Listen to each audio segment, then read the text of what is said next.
High, welcome to my channel. আজকে আমরা চলে এসেছি আবারও অ্যাডোবি ইলাস্ট্রেটরের একটি টুল নিয়ে কথা বলার জন্য। তো আজকে আমি কথা বলবো অ্যাডোবি ইলাস্ট্রেটরের রিফ্লেক্ট টুল নিয়ে। তো রিফ্লেক্ট টুলটি আমরা কোথায় পাবো? আমরা প্রথমেই অ্যাডোবি ইলাস্ট্রেটরের টুলবারে আসলাম। এই টুলবারে দেখুন রোটেট টুলের নিচেই আছে রিফ্লেক্ট টুল। রিফ্লেক্ট টুলের শর্টকাট হচ্ছে ও।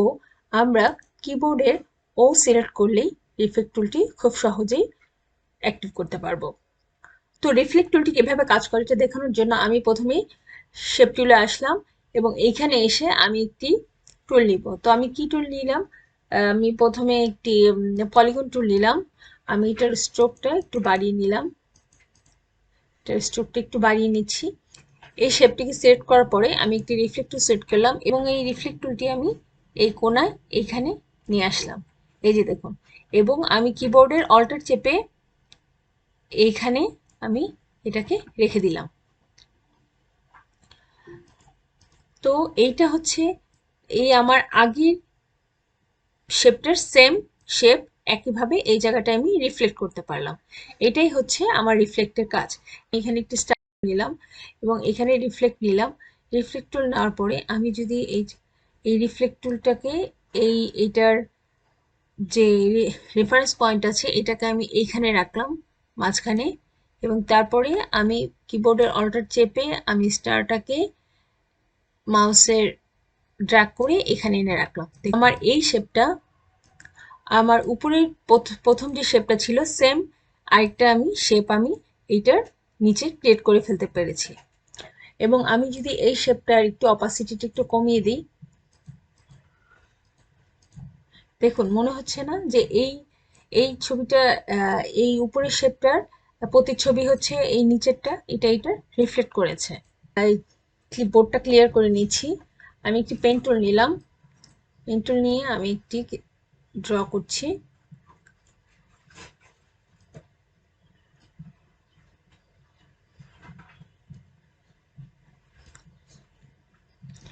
তো আমি একটি ফুলের পাপড়ির মতো নিলাম। আমি একটি ফ্লাওয়ার দেখি রিফ্লেক্ট টুল দিয়ে ক্রিয়েট করতে পারি কিনা। তো আমি এই পাপড়িটাকে সিলেক্ট করার পরে আমি রিফ্লেক্ট টুল নিচ্ছি। এই রেফারেন্স পয়েন্টটাকে আমি এই মাথায় নিয়ে আসতেছি এবং কিবোর্ডের অল্টার চেপে আমি এটাকে একটি কপি করে নিলাম। এই যে,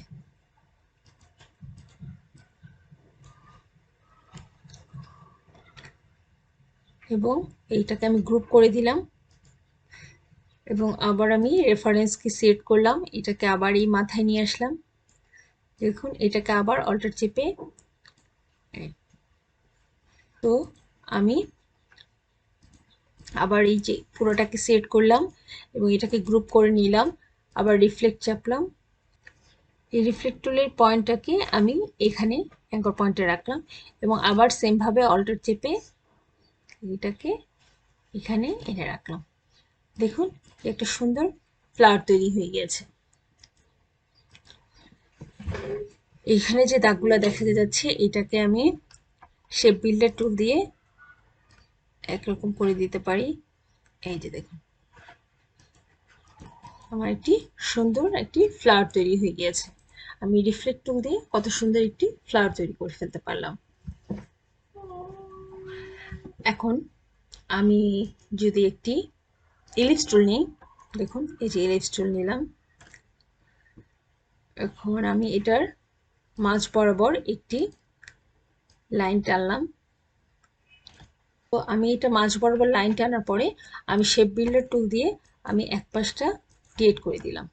এখানে আমার একটি অর্ধবৃত্ত রয়েছে এবং এই জিনিসটাকে যদি আমি রিফ্লেক্ট করতে চাই তাহলে আমি রিফ্লেক্ট অপশনে আসবো এবং এটা সিলেক্ট করে আমি আমার এই অর্ধবৃত্তকে যে পাশে রিফ্লেক্ট করতে চাই ওই পাশে আমি এর রেফারেন্স পয়েন্টটা নিয়ে যাব এবং কিবোর্ডের অল্টার চেপে ওইটাকে, এই যে দেখুন, সেই পাশে আমি এটাকে বসিয়ে দিতে পারবো।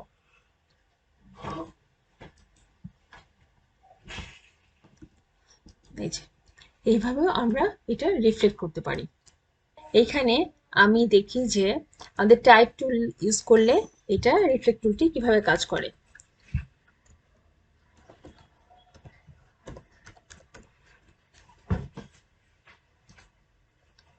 আমি এখানে শুধু লিখেছি রিফ্লেক্ট। তো আসুন দেখি আমাদের এই রিফ্লেক্ট টুলটি কিভাবে।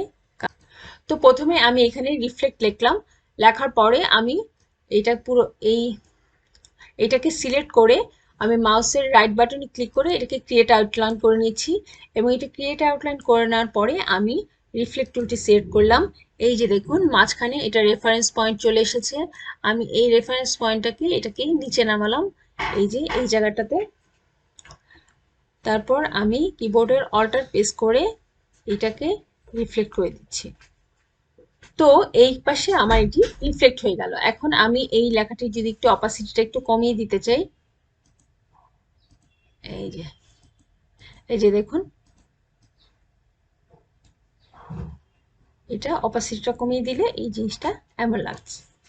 তো অপাসিটিটা কমিয়ে দেওয়ার পরে দেখুন এটা কেমন লাগছে। এটার যদি আপনি কালার চেঞ্জ করে ফেলতে চান তো একটু কালার চেঞ্জ করেও দেখতে পারেন। এই যে